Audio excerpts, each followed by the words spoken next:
ገበይ እያልኩሽ ነው ያለው። ቆይ እኔ እሱን መች ካድኩኝ ዳግም? ኧረ እባክሽ በደንብ ነው ካድሽ። እስኪ አንድ ጥያቄ ልጠይቅሽ። ያንን ሁሉ ጊዜ የልጅነት ዘመኔ የእናትነት ጠረን ናፍቆኝ እንደዛ ሰቃይ ነበርሽ? ንገሪኛ ይሄን ነበርሽ? አሁን ካደኩኝ በኋላ አይደል እንዴ አባቴ ጉድሽን እንዳያወጣ ፈርተሽ እናትነትሽን ያመንሽው? እሺ ሻዩንስ? ቆይ እንዴት ነው የምንዘልቀው እንደዚህ?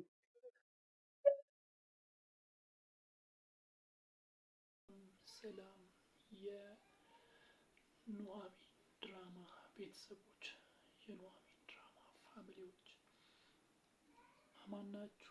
ሁሉ ፒስ፣ ሁሉ ፋይን ነው ወይ? እኔ ጋር ሁሉ ፒስ፣ ሁሉ አማን፣ ሁሉ ፋይን ነው። እንግዲህ ኑሐሚን ድራማን እንዴት አያችሁት?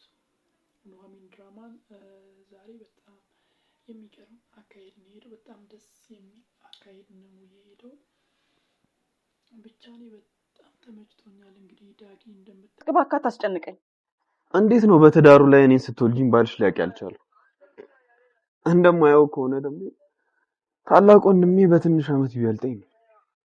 አይገርም? ቆይ 9 ወር ሙሉ እኔን አርግዘሽ ስትወልጂ እንዴት ነው ባልሽን ማታለል ይሻልሽ? እባክህ በቃ ተው ልጄ።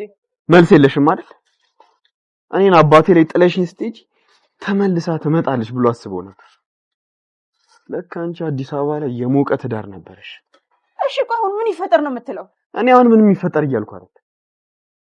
ቢያንስ ግን የወለድሽ ልጅሽ መሆኔን አምነሽ ወደ እናቱ ቤት መጥቷል። እናትየዋን ሲያወዘጋግባት ነበር። እናትየዋ በጣም ደንግጣለች። ላይኩን እያለ ሁላ ነው ወደ ውስጥ የገባው። እናትየዋ ወይዘሮ ዝናሽ በጣም ነው የደነገጠችው፣ የሚስጥር እንዳይወጣባት። ዳጊ እንደምታዩት ደግሞ ዘና ፈታ ብሏል። ቤት ውስጥ እየተዝናና ነው። ቤቱን ዞር ብሎ እያየ ነው። ያው ከዛ ቤት የመውጣት ሀሳብ ፍላጎት ምናምን የለውም እንዳያችሁት። ብቻ እስቲ በቀጣዩ ክፍል ላይ ምን ይፈጠራል ብላችሁ ታስባላችሁ? አምራንና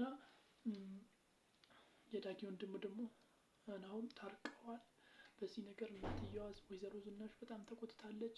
አቶ ላይኩንን እንደውም አምራን መንገድ ላይ ይቅርታ ስትጠይቀው ነበር። ነገር ግን ሊሰማት ሊያደምጣት አልቻለም። ብቻ በቀጣይ ክፍል ላይ ምን ይፈጠራል ብላችሁ ታስባላችሁ? የምታስቡትን ሀሳብ አስተያየቶቻችሁን፣ ግምቶቻችሁን በሙሉ በኮሜንት መስጫ ሳጥን ላይ አስቀምጡልኝ። ቻናል አዲስ ከሆናችሁ ደግሞ ሰብስክራይብ በማድረግ የደወል ምልክቷን መጫን እንዳይዘነጋ።